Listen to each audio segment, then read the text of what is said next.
కనుగొల్టేని శ్రీరాముని నెడు కనుగొల్టేని శ్రీరాముని నెడు కనుగొల్టేని శ్రీరాముని నెడు కనుగొల్టేని శ్రీరాముని నెడు కనుగొల్టేని శ్రీరాముని నెడు కనుగొల్టేని.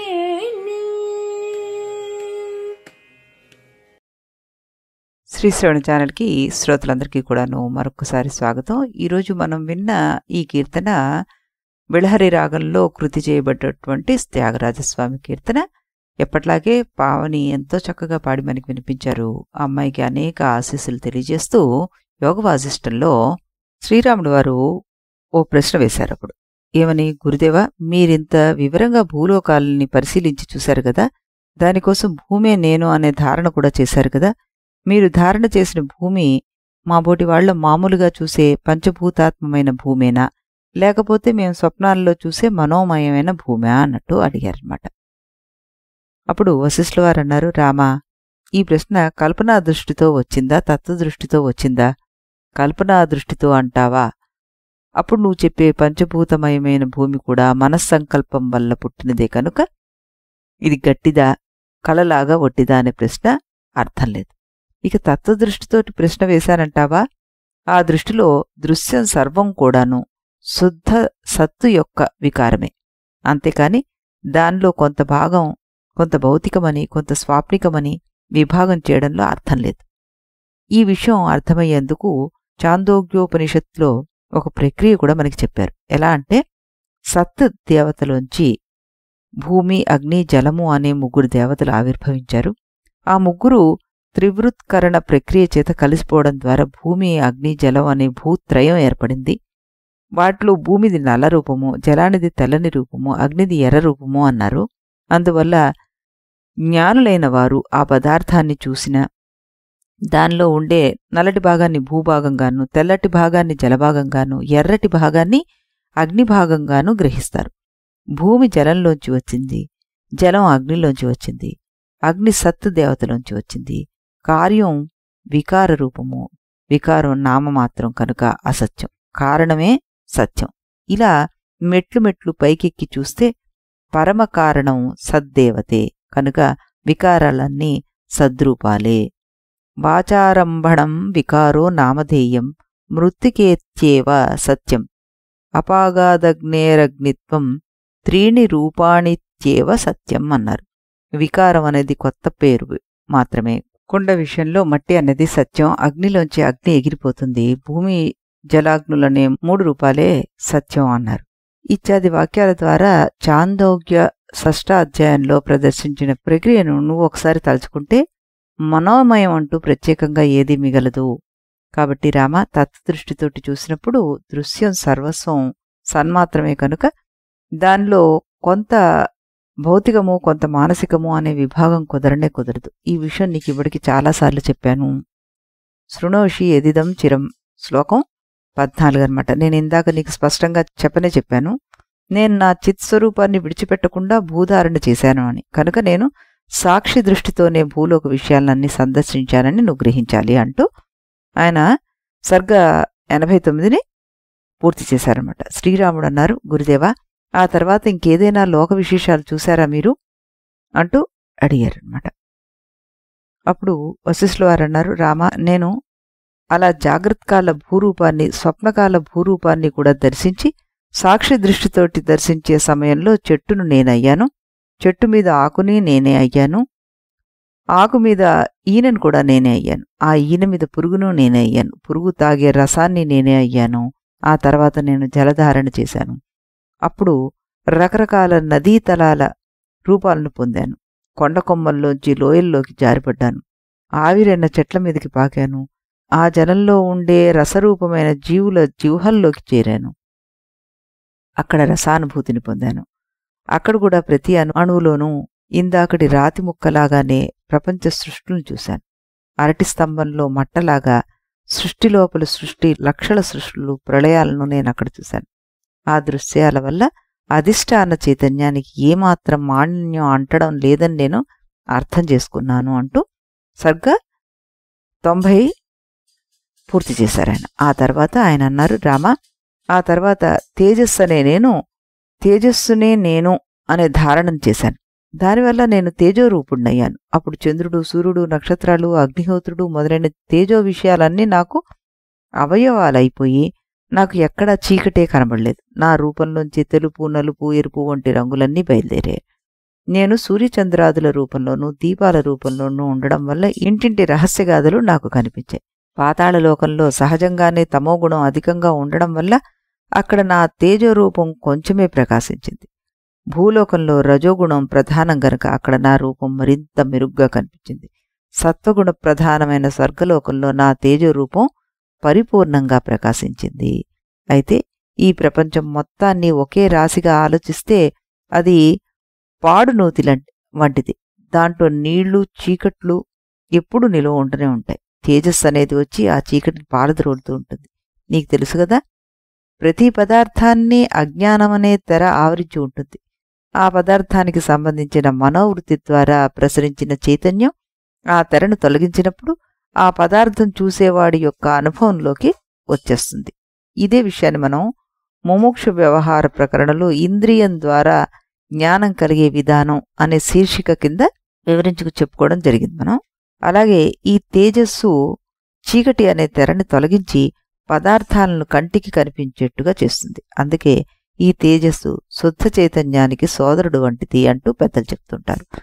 నేను ఈ తేజో రూపంలో ఉండడం వల్ల రత్నాదుల్లో కాంతినయ్యాను, నేను మబ్బుల్లో మెరుపునయ్యాను, చంద్రుల్లో వెన్నెలనయ్యాను, యువతీ యువకుల్లో కామ విలాసాన్నయ్యాను, వాళ్ల ముఖాల్లో చిరునవ్వునయ్యాను, క్రూర ముఖాల్లో పరాక్రమాన్ని అయ్యాను, దేవదానవుల్లో శత్రుత్వాన్నయ్యాను, జీవుల్లో ఓజస్సునయ్యాను. ఓజస్సు అంటే ఇక్కడ ప్రాణశక్తి, ఉత్సాహం అని తీసుకోవాలి. సముద్రంలో భడవాగ్నినయ్యాను, కొన్ని లోకాల్లో ప్రళయాన్నయ్యాను, కొన్ని చోట్ల దావాగ్నిలా అయిపోయాను, కొన్ని చోట్ల యజ్ఞాగ్ని అయ్యాను, కొన్ని చోట్ల గడ్డకట్టిన బంగారాన్ని అయ్యాను, కొన్ని చోట్ల ఆ బంగారాన్ని దాచుకునే కోశాగారాలను తగలబెట్టి బూడిద చేసి ఆ యజమానుల గుండెల్లోని దుఃఖాగ్నినయ్యాను, కొన్ని చోట్ల పండితుల వాదాగ్నినయ్యాను, మరికొన్ని చోట్ల అవమానాగ్నినయ్యాను, కొన్ని చోట్ల సూర్యచంద్రాది రూపంగా సర్వోన్నతంగా ప్రకాశించాను, కొన్ని చోట్ల నికృష్ట నిప్పురవ్వనై ప్రజల కాళ్లతో తొక్కించుకున్నాను, కొన్ని చోట్ల విలువగల వజ్ర వైడూర్యాది రూపాల్లో ఉండే వేలకు వేలు సంవత్సరాలు ఎవరికీ కనిపించకుండా మట్టిలో కూరుకుపోయి ఉన్న కాంతినయ్యాను అంటూ చెప్పారనమాట. అప్పుడు శ్రీరాములు వారు అన్నారు, గురుదేవా, మీరు ఈ తేజోరూపధారణ సమయంలో దుఃఖాన్ని అనుభవించారా, సుఖాన్ని అనుభవించారా అంటూ అడిగాడనమాట. నేను ముందే చెప్పానుగా నాయనా, నీకు నేను సాక్షి మాత్రంగానే ఉంటూ నా పరబ్రహ్మ రూపాన్ని విడిచిపెట్టకుండానే ఈ ధారణలు చేస్తూ వచ్చానని. సరదా కోసం అని జగద్భావాన్ని ఆరోపించుకుని చూసినంత మాత్రాన సాక్షినైన నాకు ఆ పరబ్రహ్మత్వం తొలగిపోతుందా? పోదు. అందువల్ల నాకు దుఃఖం అణువంత కూడా అంటే ప్రసక్తే లేదు. ఒకవేళ నేను పరబ్రహ్మ స్వరూపాన్ని కాకుండా కేవలం జడాగ్ని స్వరూపాన్ని అయి ఉండట్లయితే నాకు అనుభూతి ఎలా ఉంటుంది? అది అనుభవించి చూశాను, ఇది అనుభవించాను అనే స్ఫురణ ఎలా ఉంటుంది? అప్పుడు శ్రీరాములు వారు అన్నారు, దానికేమి, సుషుప్తి దశ అంటే జడదశగా, అప్పుడు నాకేమీ తెలీదు అనే అనుభవం ఉండడం లేదా మనకి అంటూ అడిగారు. దానికి నాకేమీ తెలియలేదు అనే అజ్ఞానాన్ని బట్టి ఆ సుషుప్తి దశను జడదశ అని నువ్వు అనేస్తున్నావు. ఆ దశలో ఒక అనుభవం ఉంది. ఏమని? నాకేమీ తెలియడం లేదు అని. ఆ అనుభవం అనేదే చేతన దశ వల్ల కలుగుతోంది, కానీ జడదశ వల్ల కలగలేదుగా. అందుచేత ఆ దశను మనం జడదశ అనకూడదు అంటూ చెప్పారనమాట. అప్పుడు శ్రీరాములు వారు అన్నారు, తెలిగిపోవడం కూడా ఒక అనుభవమేనా అంటూ అడిగారు. వశిష్ఠులు వారు, అది అనుభవం కాకపోతే జాగ్రత్త దశలో దాని గురించి స్మరణ ఎందుకు కలుగుతుంది? కనుక దీన్ని అనుభవం అని అంగీకరించాల్సిందే.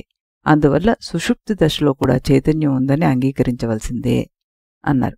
ఎప్పుడైతే జాగ్రత్త, స్వప్న, సుషుప్తులు మూడింట్లోనూ చైతన్యం అనస్తితంగా ఉందని తెలుస్తుందో అప్పుడు దానికి వ్యష్టిదేహ సంబంధం గాని సమష్టిదేహ సంబంధం గాని లేదని తేలిపోతుంది. అప్పుడు అనుభవించే నాకు చైతన్య రూపమైన సూక్ష్మదేహమే మిగులుతుంది. అప్పుడు నాకు దుఃఖం అంటే ప్రసక్తే లేదు.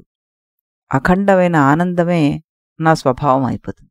ఆ అనుభూతితోనే నేను ఆ సమయంలో తేజోరూపధారిని ప్రతి పరమాణువు యొక్క గర్భంలోనూ రకరకాల ప్రపంచాలను చూశాను అంటూ సర్గం 91 ఆయన పూర్తి చేశారనమాట. తర్వాత ఏమంటున్నారు, రామా, ఆ తర్వాత నేను వాయువును అనే ధారణ చేశాను. వాయు రూపాన్ని పొందాను. బాహ్యవాయువునయ్యాను. చెట్లను తీగలను కదిలించాను. మేఘాలను విమానాలను మోశాను. అగ్నిలాగా తేమను ఇంకింపచేశాను. వాద్యాల్లో దూరి ధ్వనులు చేశాను. దీపాల వంటి చిన్న చిన్న అగ్నులను ఆర్పేశాను. కారు చిచ్చులాంటి పెద్ద అగ్నులను పెంచేశాను. వాసనను మోసుకు వెళ్ళాను. నేను శ్రమపడుతూ కూడా ఇతరుల శ్రమను పోగొట్టి సద తీర్చాను. ప్రళయ సమయంలో వచ్చే సరకుల మహాపర్వతాలను కూడా ఎండుటాకుల్లాగా ఎగరగొట్టేశాను. ఇక జీవుల శరీరాల్లోకి నాడీశక్తి రూపంగా ప్రవహించి వాళ్ల చేతులు కాళ్ళు కదిలింపజేశాను. వాళ్ల రక్తాన్ని ప్రవహింపజేశాను. వాళ్ల సప్తధాతువులకు పరిణామాలను కలిగించాను. అంటే చర్మము, రక్తము, మాంసము, కొవ్వు, ఎముకలు, ఎముకలోని గుజ్జ, శుక్రము, ఇవన్నీ మనం సప్తధాతువులని చెప్పుకుంటాం కదా, వాటికి నేను పరిణామాలను కలుగచేశాను అన్నారు. ఇక బ్రహ్మాండంలో సూర్యచంద్రాదులను తిప్పాను. నేను నదులను పరిగెత్తించాను. ఇంతెందుకు, స్పంద పద్మవనాదిత్య శ్లోకం 24లో క్రియ అనేది ఉన్న ప్రతి చోట దానిని నేనే వికసింపజేశాను అన్న విషయాన్ని అక్కడ చెప్పారనమాట. ఆ విధంగా వాయురూపధారణ చేసినప్పుడు కూడా ప్రతి పరమాణువులోనూ నేను వేరువేరు ప్రపంచాలని చూశాను. ఆ ప్రపంచాల్లో ఉండే పరమాణువుల్లో మళ్లీ వేరే ప్రపంచాలను చూశాను నేను. ఇలా ప్రపంచంలో ప్రపంచంగా కనిపిస్తున్న ప్రపంచ పరంపరలన్నీ నా విరాట్ రూపం మీద వాలిన దోమల్లాంటివయ్యాయి. అలాంటి విస్తృతమైన బ్రహ్మాండ రూపాన్ని ధరించి కూడా నేను నా సూక్ష్మ చిన్మాత్ర స్వభావాన్ని విడిచిపెట్టలేదు. రామా, ఈ విధంగా చతుర్విధ భూతధారణా విధానం చేత ఎన్నెన్నో బ్రహ్మాండాలను పరిశీలించి చూశాను. వాటన్నిటినీ అనుభవించాను. ఇవన్నీ మాయావిలాసాలే అంటూ గ్రహించాను. జ్ఞాన దృష్టితో చూస్తే ఇవన్నీ ఉన్నాయా లేవా అని ఆలోచించాను. అవి ఉన్నాయి అంటే ఉన్నాయి, లేవంటే లేవు. చైతన్య చమత్కార దృష్టితో చూస్తే అవి ఉన్నాయి. కేవల చైతన్య దృష్టితో చూస్తే మాత్రం అవి లేవు. సర్వసర్వత్ర సర్వాత్మా సర్వగ సర్వ సంశ్రయ ఏతత్ ప్రబుద్ధ విషయం అప్రబుద్ధం న వేద్మ్యహం అన్నారు. మనకి 92వ సర్గలో 64వ శ్లోకంలో ప్రతి చోట ఉన్నది ప్రతీది బ్రహ్మే, ప్రతీది సర్వాత్మకమే, ప్రతి చోట ఉన్నది అదే, ప్రతి దానికి ఆధారము అదే, అదే పరబ్రహ్మ. ఇది జ్ఞానదశలో ఉన్న స్థితి. అజ్ఞానదశ సంగతి నాకు తెలియదు అన్నారు ఆయన. తర్వాత ఇంకా ఏం చెప్తున్నారు, రామా, ఈ విధంగా ధారణా యోగంతోటి రకరకాల ప్రపంచాలను చూసిన తర్వాత ఆ ఉబలాటం తీరిపోయింది నాకు. ఇక మళ్ళీ నా కుటీరానికి నేను పోదామనే సంకల్పం కలిగింది. ప్రయాణం చేసి చేసి నా పాత కుటీరం దగ్గరికి వెళ్ళాను. కాని చిత్రం, అక్కడ నా స్థూలదేహం నాకు కనిపించలేదు. పైగా ఎవరో కొత్త మహర్షి ఒక ఆయన ధ్యానం చేసుకుంటూ కూర్చున్నారు. ఆయన వాలకాన్ని బట్టి చూస్తే ఆయన సామాన్యుడు కాదని, నిశ్చల సమాధిలో ఉన్నాడని నాకు అర్థమైపోయింది. నా దేహాన్ని ఈయన తగలబెట్టేసి ఉంటాళ్లే అనిపించింది. కానీ నాకేమీ బాధ కలగలేదు. పోతే పోయిందిలే అనిపించింది. ఇక నాకు ఈ కుటీరంతో కూడా పనిలేదనిపించింది. ఈ సూక్ష్మ శరీరంతోనూ సప్తఋషి లోకానికి వెళ్ళిపోదాంలే అని అనిపించింది. నాకు ఈ సంకల్పం వచ్చి రావడంతో నేనింక వెనక్కి తిరిగి తిరక్కముందే ఆకాశమండలంలో ఉన్న కుటీరం కాస్త అంతరించిపోయింది. దానిలో కూర్చున్న మహర్షి బుడుంగున భూమి మీదకి పడ్డం ప్రారంభించాడు. అప్పుడు అర్థమైంది నాకు, ఆ కుటీరం కేవలం నా మనోసంకల్ప బలం వల్ల పుట్టింది కనుక నేను కుటీరం అక్కర్లేదనుకోగానే అది కరిగిపోయింది. అక్కడ ఒట్టి ఆకాశమే మిగిలింది. నా కుటీరాన్ని ఆధారంగా చేసుకుని కూర్చున్న కొత్త మహర్షికి ఆధారం లేకుండా పోయింది. అందుకే ఆయన కింద పడిపోతున్నాడు. మామూలుగా ఆకాశంలోంచి పడిపోయేవాడు తలకిందులుగా పడతాడు. కానీ ఈయన ప్రాణాయామ బలం చేత ప్రాణవాయుతో తన శరీరం మొత్తం నిలుపుకుని ఉన్నాడు గనుక నిటారుగానే కిందికి పడడం మొదలుపెట్టాడు. నాకు ఉత్సుకత పెరిగి ఆయన ఏమవుతాడో చూద్దామని ఆయన వెంట కిందకి దిగాను. నేను చూస్తుండగానే ఆయన భూమి మీద చతికిలబడ్డాడు. అది వజ్రదేహమో దూదిపింజదేహమో నేను తేల్చి చెప్పలేను గాని అంత ఎత్తు నుంచి పడ్డా ఆ దేహానికి ఏమీ కాలేదు. ఆయన సమాధి కూడా చెదరలేదు అసలు. నాకు ఉత్సుకత మరింత పెరిగిపోయింది. నా సంకల్ప బలం చేత మేఘరూపాన్ని ధరించి వానధారలు కురిపించాను. మోతలు మోగించాను. ఎలాగో అలా ఆయన సమాధి నుంచి లేపేశాను.